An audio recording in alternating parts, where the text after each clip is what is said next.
मेरे द्वारा class 11th के स्टूडेंट्स के लिए नवबोध द्वारा प्रकाशित नवबोध लेखाशास्त्र अकाउंटेंसी क्लास 11th के बच्चों के लिए बैक साइड के क्वेश्चन पूरा प्रैक्टिकल्स प्रॉब्लम न्यूमेरिकल प्रॉब्लम के सॉल्व करने की सीरीज चल रही है। उसी क्रम में हम देख रहे हैं चैप्टर नंबर 4 से जनरल दैनिक पंजी रोजनामचा ये नकल बही, इस चैप्टर से हम देख रहे हैं और हमारा प्रश्न क्रमांक हम पहुंचे हैं 4 में। बच्चों, अगर आप इस चैनल में नए हैं, पहली बार देख रहे हैं, तो सबसे पहले तो आप इस चैनल को सब्सक्राइब कर दीजिए, आइकॉन बेल को पुश कर दीजिए, क्योंकि आपको कंटिन्यूस आने वाली वीडियो की आपको सूचना मिलती रहेगी।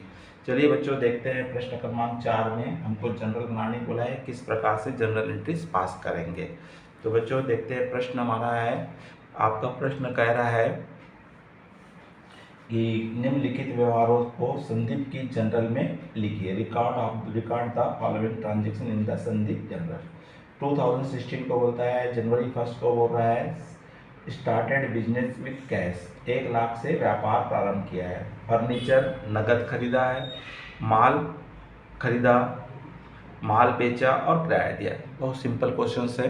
तो पहला हम देखते हैं बच्चों, सबसे पहले हमको बोलता है कि संदीप ने व्यापार प्रारंभ किया है। जब भी हम व्यापार प्रारंभ करते हैं तो अकाउंट्स यहाँ पे इफेक्टेड होते हैं।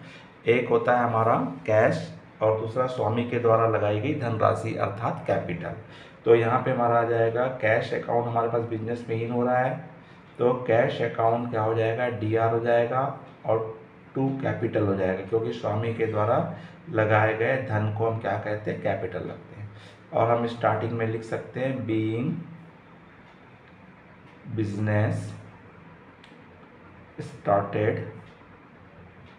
विथ कैश, नगद से व्यापार प्रारंभ किया है और डेबिट के लिए 1 लाख रुपीज़ और क्रेडिट के लिए 1 लाख रुपीज़। अब लिख दीजिए।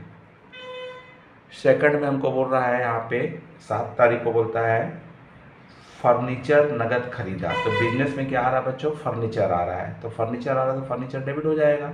तो फर्नीचर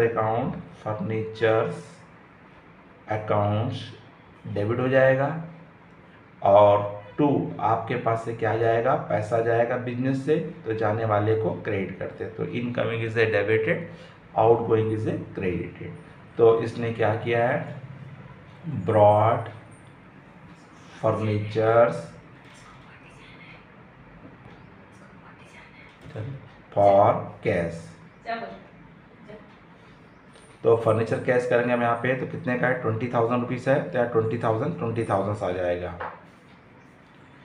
7 तारीख के बाद हमको बोलता है, 8 तारीख को बोल रहा है माल खरीदा, परचेज गुड्स। तो माल खरीदेंगे तो गुड्स इन हो रहा है, तो गुड्स अकाउंट डेबिट हो जाएगा।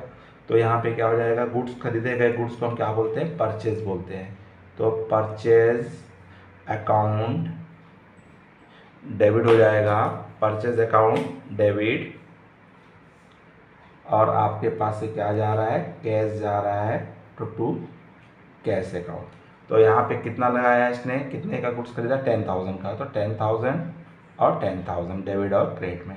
और नरेशन में लिख देंगे goods purchase for cash, goods purchased for cash, नगद खरीदा हुआ।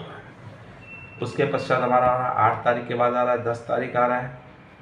10 तारीख को बोलता है सोल्ड गुड्स, माल बेचा।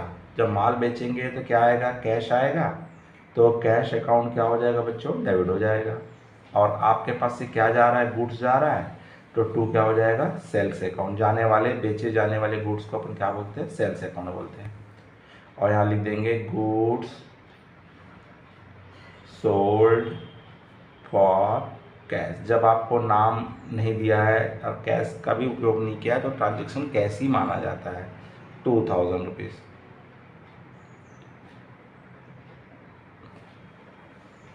अब उसके बाद आपको बोला हुआ है कि 15 तारीख को बोलता है रेंट पेड बोलता है।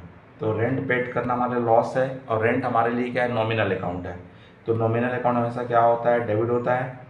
तो रेंट अकाउंट डेबिट हो जाएगा।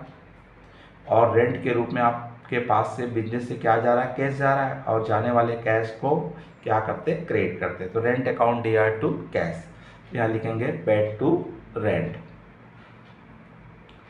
Paid to rent. और इस तरह से उसने 800 रुपीज़ क्या पेड किया, रेंट पेड किया। तो बच्चों इस तरह से आपको जनरल एंट्रीज बनानी है और इसका आप टोटल करेंगे तो 1,32,800 आ रहा है दोनों साइड में, 1,32,800 टोटल।